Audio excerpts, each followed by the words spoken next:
Before we get into today's video, I did want to let you guys know that this video is for educational purposes only. Please remember to be kind to everybody everywhere in your everyday life, in your home, in the grocery store, and especially in the comment section down below. Please do not show hate to anybody, anywhere.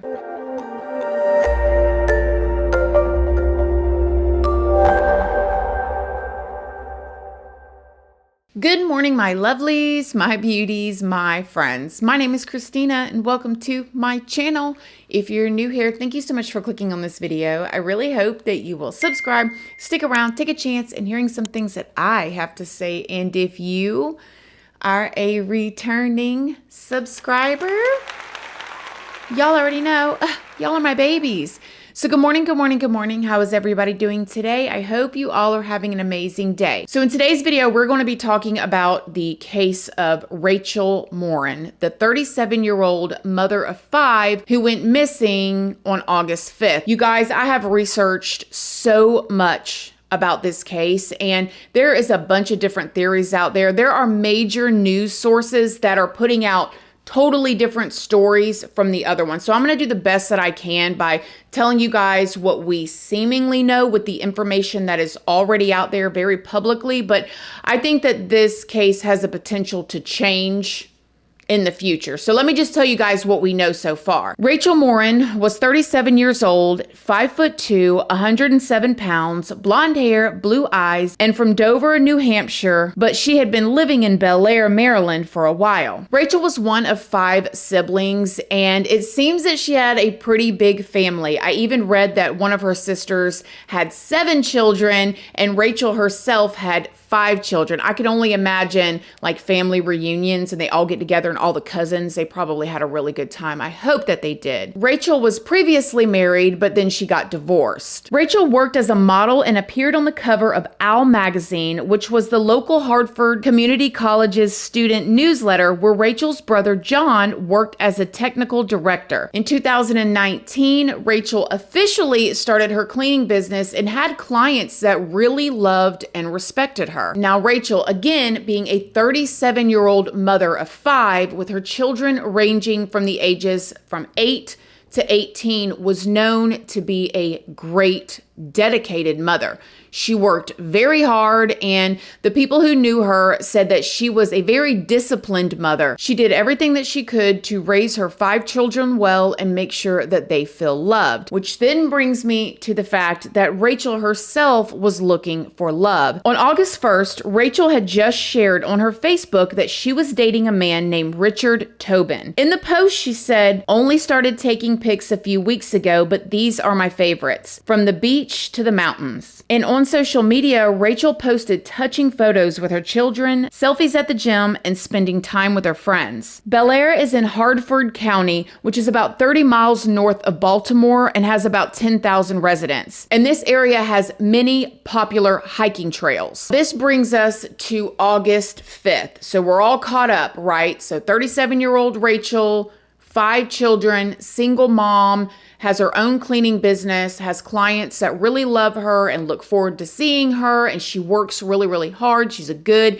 involved, disciplined mother looking for love of her own, ends up with a new boyfriend, made it Facebook official on August 1st, and then that brings us to August 5th. At 2 p.m., Rachel went to the Glow and Bronzing Studio to tan. Now, I found one article that said that she went there for her daily spray tan. I don't know anybody that gets a daily spray tan. I looked up on the website of this tanning salon and it said that they do airbrush tanning. And then I dug around on the internet and found people that allegedly work there and said that she was actually tanning, like tanning in a tanning booth, which would make sense if she tanned in the tanning bed versus a spray tan or an airbrush tan for what we know happened later on. But stay with me here. Now, allegedly, the people at the tanning salon knew her very well. They saw her all the time, and they said that they knew that she was on multiple dating websites, you know, before maybe she got into this relationship with this guy, Richard, and made it Facebook official on August 1st. She was on multiple dating websites, meeting different people, going out on dates, and again, looking for love. Now, around 6 p.m. that evening, Rachel left her home and headed to a popular hiking trail just outside of town called Ma and Pa Trail. The 6.25-mile trail gets its name from the former Maryland and Pennsylvania Railroad corridor that ran through the town. The track was dismantled in the 1950s and later turned into a heritage trail along the railroad's former route. It consists of a 3.3-mile section through Bel Air and a 1.7-mile segment in neighboring Forest Hill. People have spoken out that live in this town, and I told you guys in the beginning of this video that about 10,000 people live in this town, and I have seen lots of responses from people online saying that this is a very small, tight-knit community. There is virtually no crime there. It is very, very, very low. It is a safe town, and everybody that I saw that is from this area, people that go to this trail, say that this is a super safe place. This is not a trail that anybody would, think for a second that something could happen at. Most of the locals go here, and it seems to be a pretty busy trail where there are people at every day, all the time. But Rachel left at 6 p.m. to go to this trail, which she was known and regularly seen at, but she didn't respond to anybody or wasn't responding to her boyfriend's text messages hours afterwards. This is when at 11 p.m., her new boyfriend, Richard, called 911 and reported her missing. But then Richard found Rachel's car at the William Street entrance to the Ma and Pa Trail and called it into the police. Once they arrived, they recovered Rachel's car and they said they were combing through it for evidence. Now, this is where some of the information gets a bit fuzzy for me. Some of the locals said that they went out to this trail when they realized that she was missing and they began to search for her. And later that day at 1:07 p.m., someone called 911 and reported to have found a woman's body in a tunnel. We were walking the trail and my daughter and her boyfriend went off on one trail, and I kept telling them to search the tunnels because I had a feeling about those tunnels. And I walked forward to search the one tunnel, and they searched the one, and that's where they found her.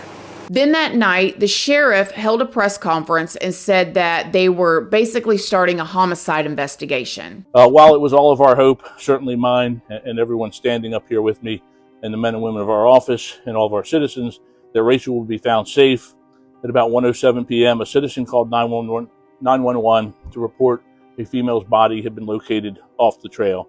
At that time, it was obvious that this person was deceased. The investigation went from a missing person investigation to a homicide investigation. While we firmly believe this is the body of Rachel Morin, that final determination, that final say belongs with the medical examiner, and that has not happened yet. And he did, however, say that the evidence strongly pointed towards foul play, which, makes sense. Like, you find a woman, in a tunnel on a very safe trail, and she's deceased.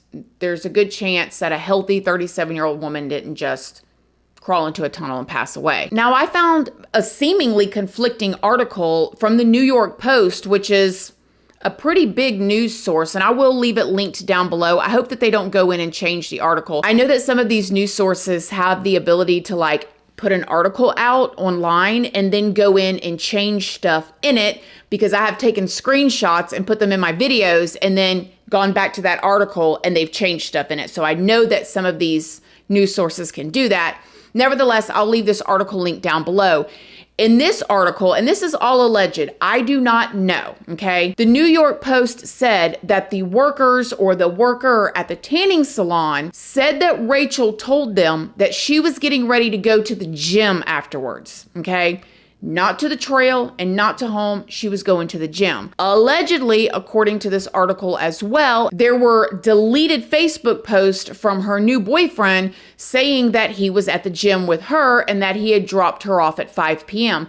I searched the internet high and low and could not find no deleted Facebook posts. So where are these deleted Facebook posts unless somebody saw them, said they saw them, and then reported that to the New York Post?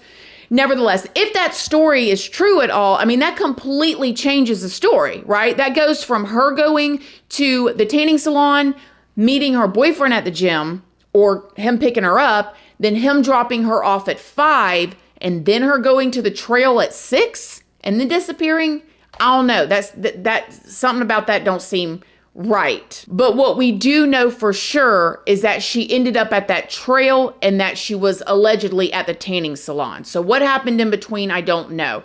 I did see recently that her boyfriend has spoken out and said that, he didn't do anything to her. Let the family grieve. He made this Facebook comment post right here. And since then, he's completely, locked up his social medias. So you can't get in and dig through all of his stuff. But it is said that he did give over his cell phone or his cell phone information to investigators, as well as willingly gave up DNA. So that's a good sign. If he's willingly giving up his phone and his DNA, maybe he's trying to show people he has absolutely nothing to hide. Now, Rachel's family did create a GoFundMe. As you guys can imagine, there is now 5 children that do not have their mother.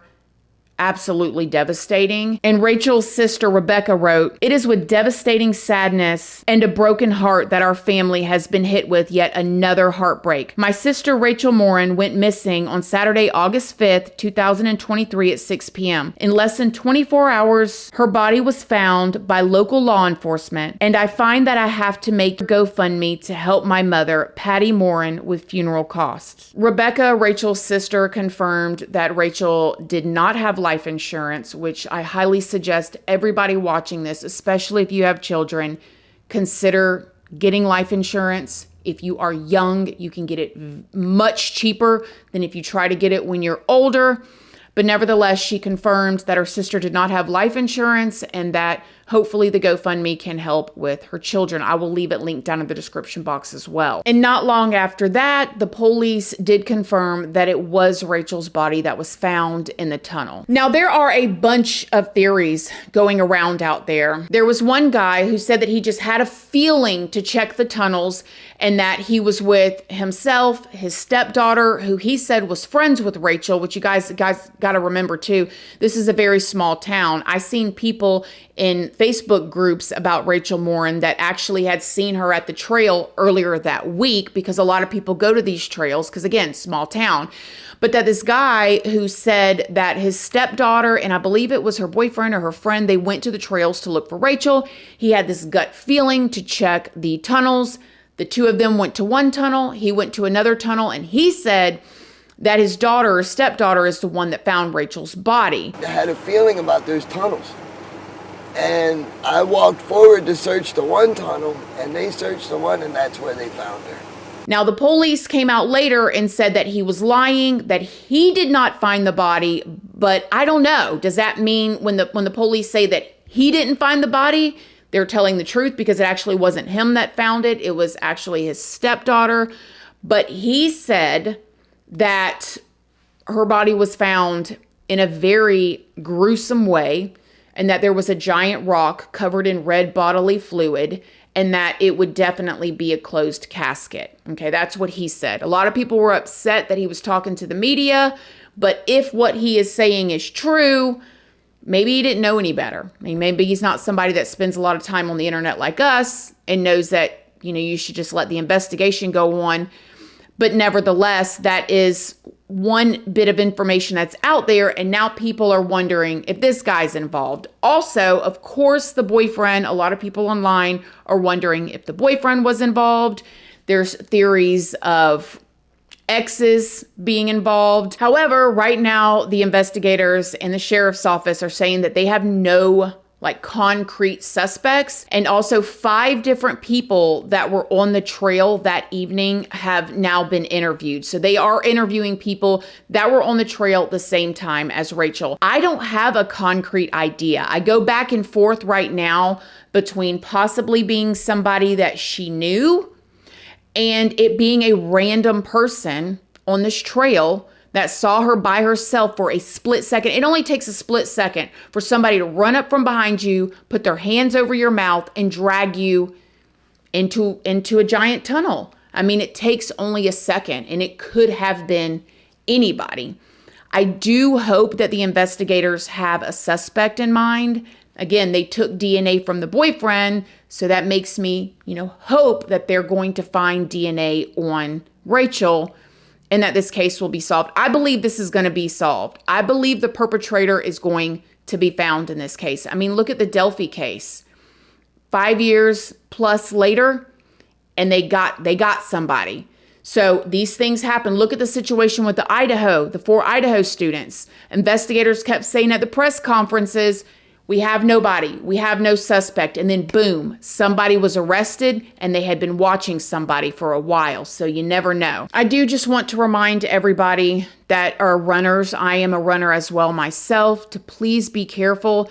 I mean, I guess I don't know how much more careful you could have been than Rachel was on a trail that was highly populated. The fact that they're interviewing 5 different people that were walking dogs at that same time tells you that it was highly populated. The sheriff actually said that if you see something, take out your phone and call 911. And the sheriff also pleaded with the public, saying that if you have any known information, no matter how insignificant that you think it is, please call and report it. Other than that, thank you guys so much for being here and watching this video. I will have those links down in the description box for y'all.